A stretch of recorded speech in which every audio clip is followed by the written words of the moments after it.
क्या आप कभी सोचते हैं कि जीवन में सच्चा सुख क्या है? क्या आप कभी सोचते हैं कि मृत्यु से कैसे निडर होकर जीना चाहिए? आज मैं आपको एक ऐसी कहानी सुनाने जा रहा हूं जो आपको इन प्रश्नों का उत्तर देगी। आइए कहानी शुरू करते हैं। इससे पहले कि आप इस कहानी में खो जाएं, अभी इस चैनल को सब्सक्राइब कर लें। एक बार की बात है, एक नौजवान युवक बुद्ध के पास आता है और उनसे कहता है कि हे बुद्ध, क्या आप मेरे एक सवाल का जवाब देंगे? बुद्ध ने मुस्कुराते हुए कहा कि पूछो, क्या पूछना है? इसके बाद उस युवक ने कहा कि हे बुद्ध, मेरी उम्र अभी बहुत ज्यादा नहीं है, लेकिन मैं बहुत परेशान रहता हूँ, बहुत दुखी रहता हूँ। मैं आपसे यह जानना चाहता हूँ कि मेरे जीवन में अभी से इतनी दुख है, तो मेरी जिंदगी तो अभी बहुत बाकी है। क्या मेरे जीवन में दुख बढ़ते ही रहेंगे कि इन दुखों से छुटकारा पाने का कोई रास्ता नहीं है? यह सुनकर बुद्ध कहते हैं कि कहाँ है तुम्हारे दुख? मुझे तो दिखाई नहीं दे रहे।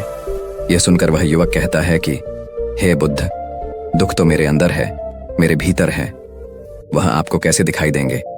यह सुनकर बुद्ध उस युवक से पूछते हैं कि क्या तुम्हें अपने दुख दिखाई देते हैं? वो युवक कहता है कि हाँ बुद्ध, मैं अपने दुखों को भली भांति देख रहा हूँ।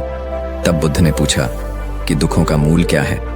बुद्ध में और उस युवक में चर्चा चल ही रही होती है कि तभी एक भिक्षु द्वार कर वहां पर आता है। वह भिक्षु तथागत बुद्ध के कान में कुछ कहता है। इसके बाद बुद्ध उसी युवक से कहते हैं कि चलो, आज मैं तुम्हें जीवन का सत्य दिखाने के लिए एक जगह पर लेकर चलता हूँ। वहां पर तुम्हें कुछ भी नहीं बोलना है, चुपचाप सारी बातें सुनते रहना है। इसके बाद तुम्हें अपने सारे प्रश्नों के उत्तर खुद ही मिल जाएंगे। यह कहकर वह युवक गौतम बुद्ध के पीछे पीछे चलने लगता है। कुछ दूर चलने के बाद गौतम बुद्ध एक घर में प्रवेश करते हैं। घर में प्रवेश करने के बाद वो युवक और तथागत बुद्ध देखते हैं कि वहां पर बहुत सारे लोग खड़े हैं और बीच में चारपाई पर एक वृद्ध आदमी लेटा हुआ है। बुद्ध को देखते ही सभी लोगों ने उनके लिए रास्ते बनाई और बुद्ध उस आदमी के पास वहीं उसके चारपाई पर जाकर बैठ जाते हैं। वह युवक भी पास में ही बैठ जाता है। इसके बाद वृद्ध आदमी जो चारपाई पर लेटा हुआ था कहना शुरू करता है कि हे बुद्ध, मैं नहीं जानता कि मेरे जीवन में कितनी सांसें और बचे हैं। पता नहीं किस वक्त मुझे भगवान के घर से बुलावा आ जाए। मैं मरने से पहले अपने कुछ सवालों के जवाब आपसे जानना चाहता हूँ। मुझे पता है कि उन सवालों के जवाब आप ही मुझे दे सकते हैं, इसीलिए मैंने आपको यहाँ पर बुलाया है। इसके बाद उस वृद्ध आदमी ने कहना शुरू किया कि हे बुद्ध, अपने आखिरी वक्त में मुझे अपने बचपन के दिन बहुत याद आ रहे हैं। मैं अपने बचपन के दिनों को याद करता हूँ और सोचता हूँ कि वह भी क्या दिन थे, ना कुछ पाने की फिक्र, ना कुछ खोने का गम। बचपन के उन दिनों को याद करके मेरी आंखों में आंसू आ जाते हैं। मुझे लगता है कि कितनी आज़ादी थी उस समय, मेरा मन कितना खुला हुआ था। मन में कुछ भी पाने की इच्छा नहीं थी। जिस भी खेल में लग जाते थे उसी खेल में पूरे दिन लगे रहते थे। लेकिन कुछ समय बाद जैसे जैसे मैं बड़ा होने लगा, वैसे वैसे लोग मुझे जिंदगी की दौड़ में आगे निकलने के लिए कहने लगे। मेरे पिता अक्सर मुझसे कहा करते थे कि तुम पढ़ाई में अपने भाई जैसे क्यों नहीं हो, तुम दूसरे लोगों से पीछे क्यों रहते हो। यह सब सुनकर मेरा मन बहुत बेचैन रहने लगा। लोग मुझे बहुत ताने मारते थे, क्योंकि ना तो मैं खेल में अच्छा था और ना ही पढ़ाई में अच्छा था। सब लोग मुझे किसी और की तरह बनने के लिए कहते थे और उन तानों से तंग आकर मैंने जीवन में कुछ हासिल करने का निश्चय किया। मैंने अपने आप से वादा किया कि मैं भी अपने भाई की तरह कामयाब इंसान बनूंगा और इसके लिए मैं दिन रात मेहनत करने में लग गया। शुरुआत में बहुत मुश्किल थी, बहुत निराशा हाथ लगी, लेकिन मैंने हार नहीं मानी और मैंने खुद अपना व्यापार खड़ा कर लिया। उसके बाद मुझे कुछ पाने का एहसास हुआ। मुझे बहुत खुशी हुई, क्योंकि जो लोग मुझे ताने देते थे वही लोग अब मेरे आगे पीछे घूमने लगे थे। कुछ वक्त बाद एक रईस बेटी के साथ मेरी शादी हो गई और उसके बाद मुझे लग रहा था जैसे मेरा जीवन स्वर्ग बन गया हो। कुछ साल बाद मुझे 2 बेटे प्राप्त हुए। दोनों बहुत ही सुंदर और हर्ष थे। अब मेरा मन मेरे बच्चों के लिए कुछ करने को उत्सुक हो गया। मैं और भी ज्यादा धन कमाने में लग गया और जल्द ही मैं अपने नगर का सबसे बड़ा व्यापारी बन गया। सब कुछ अच्छा चल रहा था, लेकिन अनहोनी को कौन टाल सकता है। एक दिन अचानक मेरी पत्नी मुझे छोड़कर चली गई।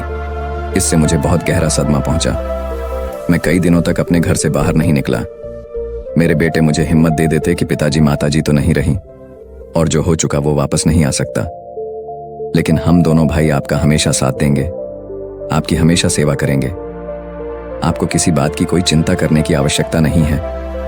और धीरे धीरे मैंने भी अपने मन को समझा लिया कि अब तो मुझे अपनी प्रिय पत्नी के बिना ही जीना पड़ेगा। इसीलिए मैंने अपना मन अपने बेटों के साथ जोड़ लिया। उनकी खुशी में ही मुझे खुशी होती थी, उनके दुख में ही मुझे दुख होता था।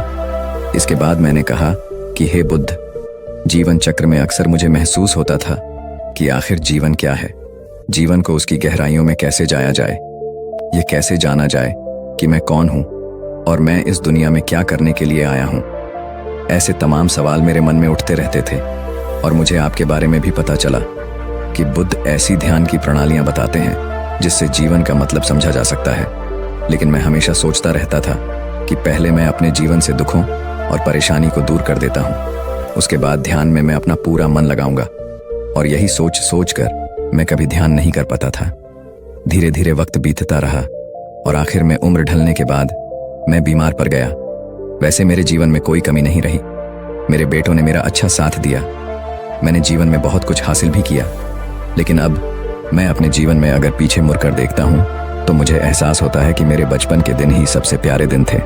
तब उस आदमी ने बुद्ध से पूछा, मैं चंद मिनट का मेहमान हूं, यह मैं जानता हूं, लेकिन क्या कुछ ऐसा सूत्र मुझे बता सकते हैं जिससे कि मैं सुकून से मर सकूं, मेरे मन के सारे सवाल जवाब शांत हो जाएं और मैं जीवन का असली मतलब समझकर मर सकूं। यह सुनकर बुद्ध ने कहा कि हर इंसान को बचपन के दिन प्रिय क्यों होते हैं, क्योंकि उस समय उसे कोई भी चिंता ही नहीं रहती, वह आजाद होता है, उसके मन में कोई लालसा नहीं होती, जिस काम में भी लग जाता है उसी में मग्न हो जाता है। लेकिन जैसे जैसे इंसान की आयु बढ़ने लगती है वैसे वैसे उसकी इच्छाएं, उसकी कामनाएं दिन ब दिन बढ़ती जाती हैं और इसीलिए अक्सर इंसान भविष्य की तैयारी में लगा रहता है या फिर अतीत के बारे में सोचता रहता है और वह वर्तमान में जीना भूल जाता है। और वहीं अगर हम किसी छोटे बच्चे को देखें तो उसके लिए कोई भविष्य या कोई अतीत नहीं होता, उसके लिए बस वर्तमान होता है और इसीलिए वह वर्तमान में पूरा आनंदित होकर रहता है। तुमने अपना पूरा जीवन अपनी कामयाब हो, अपने बेटों, अपनी पत्नी और अपने भविष्य की योजनाओं में ही बिता दिया और तुम हमेशा यही सोचते रहे कि पहले मैं अपने जीवन को व्यवस्थित कर लेता हूं और उसके बाद सत्य की खोज करूंगा, उसके बाद ध्यान करूंगा। लेकिन हम यह भूल जाते हैं कि कल कभी नहीं आता, भविष्य की योजनाएं कभी पूरी नहीं होती। जब एक योजना पूरी होती है तो हमारा मन दूसरी योजनाएं बना लेता है और इस प्रकार जीवन चक्र चलता रहता है। और अब आखिरी समय में जब मृत्यु तुम्हारी सैया पर लेटी हुई है तो तुम्हें एहसास हो रहा है कि मैंने जीवन में कुछ भी हासिल नहीं किया। अब तुम्हें लग रहा है कि जो भी तुमने किया उसमें से तुम एक सुई भी अपने साथ नहीं ले जा सकते। अगर यही बात तुम उसी वक्त समझ लेते, मृत्यु कभी निश्चित होकर नहीं आती, वह तो कभी भी आ सकती है। अगर यह बात उसी वक्त तुम समझ लेते तो तुम उसी वक्त ध्यान और सत्य की खोज में लग जाते।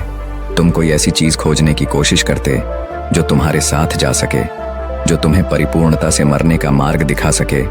उसी वृद्ध आदमी ने हाथ जोड़कर बुद्ध से कहा कि बुद्ध, यह तो मैं जानता हूं कि मुझसे गलतियां हुई हैं, मैंने अपने जीवन को सार्थक रूप से जिया ही नहीं और इस बात का मुझे बहुत गहरे में एहसास हो चुका है। लेकिन मैं आपसे फिर से वही सूत्र जानना चाहता हूं कि क्या मैं परिपूर्णता के साथ नहीं मर सकता? क्या मुझे अभी सत्य की कोई झलक नहीं मिल सकती? यह सुनकर बुद्ध ने उस आदमी का हाथ सहलाते हुए कहा कि अब तो एक ही सूत्र समझने लायक रह जाता है और वह सूत्र यह है कि तुमने जीवन में जो कुछ भी पाया या जो कुछ भी खोया वह सब यहीं पर छोड़कर चले जाओ, उसे अपने मन के साथ जोड़कर मत ले जाओ। अपने मन में यह भाव पैदा करो कि तुमने अपने जीवन से बहुत कुछ सीख लिया और वास्तविकता में तुमने अपने जीवन में बहुत प्रगति की है, क्योंकि तुमने यह जान लिया है कि जीवन में कुछ भी सार्थक नहीं है और यह जानना भी बहुत बड़ी उपलब्धि होती है। लोग जीवन भर जीते जीते मर जाते हैं लेकिन उन्हें जीवन की निरर्थक का कोई पता नहीं चलता। इसीलिए अभी अपने मन से सारे सवाल गिरा दो और यह भाव पैदा करो कि जीवन में जो कुछ जानने जैसा था वह मैंने जान लिया है और अब जीवन में कुछ भी जानने ऐसा नहीं बचा है। जब तुम इस बोध से भर जाओगे तो तुम बिल्कुल खाली होकर मृत्यु को प्राप्त हो जाओगे और वास्तविकता में यही मरने की कला होती है। हमने जीवन में जो कुछ भी पाया, जो कुछ भी खोया, वह इसी दुनिया का था और वह यहीं पर रह जाएगा।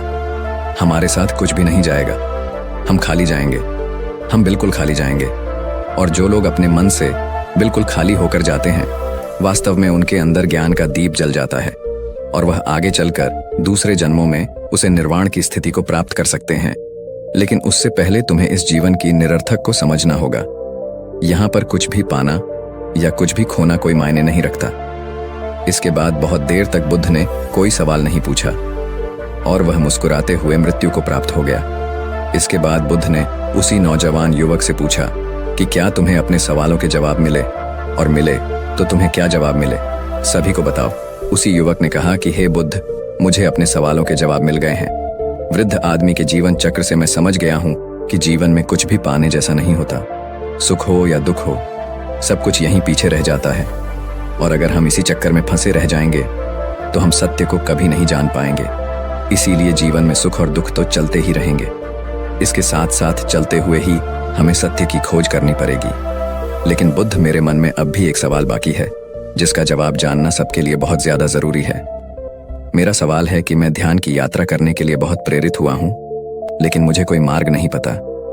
ध्यान कैसे किया जाता है कि ध्यान की सभी प्रक्रियाएं तुम्हें होश में लाने के लिए ही बनी है, तुम्हें वर्तमान में लाने के लिए बनी है। अगर तुम किसी भी काम को पूरी उपस्थित के साथ पूरे एकाग्र भाव से अपने आप को पूरा इकट्ठा करके कर सकते हो तो तुम ध्यान में ही होते हो। लेकिन हमारा ध्यान इधर उधर भटकता रहता है।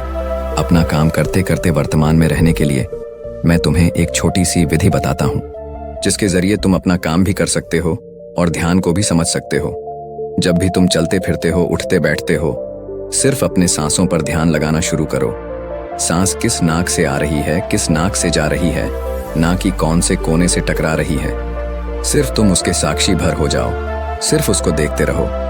कुछ भी काम कर रहे हो, चल रहे हो, फिर खाना खा रहे हो, सिर्फ अपने सांस पर ध्यान लगाओ। और यह करते वक्त तुम्हें महसूस होगा कि तुम्हारा दिमाग, तुम्हारे विचार तुम्हें इधर उधर ले जाते हैं। लेकिन थोड़ी देर बाद तुम्हें फिर से होश आएगा कि तुम्हें अपनी सांसों पर ध्यान लगाना है, और तुम्हारा ध्यान फिर से सांस पर ऑटोमेटिक जाएगा। और धीरे धीरे जब तुम अपने विचारों को देखने लगोगे तो तुम पाओगे कि विचार विलन होने लगे हैं। तुम्हारे अंदर बस एक खाली मैदान बचा हुआ है। सारे सवाल जवाब विलीन हो चुके हैं। इसके बाद बुद्ध ने कहा कि सांसें जो होती हैं वह वर्तमान में चलती है, ना ही वह भविष्य में चलती है, ना ही अतीत में चलती है। वो वर्तमान होता है, वही वर्तमान स्थिति होती है। और जब तुम अपनी सांसों से जुड़ जाते हो तो तुम वर्तमान में ध्यान लगाना सीख जाते हो, क्योंकि सांसें जिन पर तुम ध्यान लगा रहे हो वो वर्तमान में चल रही होती है। इसके बाद धीरे धीरे कदम दर कदम तुम्हें ध्यान का खुद ही एहसास होने लगेगा। फिर तुम जो भी काम करोगे उसमें तुम्हारा पूरा चित्त लगा होगा। तो शुरुआत वहीं से करो जहां पर तुम हो। यहीं से अभी से अपनी सांसों को पकड़ना शुरू कर दो, जिससे कि तुम वर्तमान में ही रह सको। तो दोस्तों, उम्मीद है इस वीडियो से आपको काफी कुछ सीखने को मिला होगा, और अगर कुछ सीखने को मिला हो तो हमारे इस वीडियो को लाइक, शेयर और बुद्धा स्टोरियन चैनल को सब्सक्राइब जरूर कर लीजिएगा, और साथ ही कमेंट में नमो बुद्धाय जरूर लिखिएगा।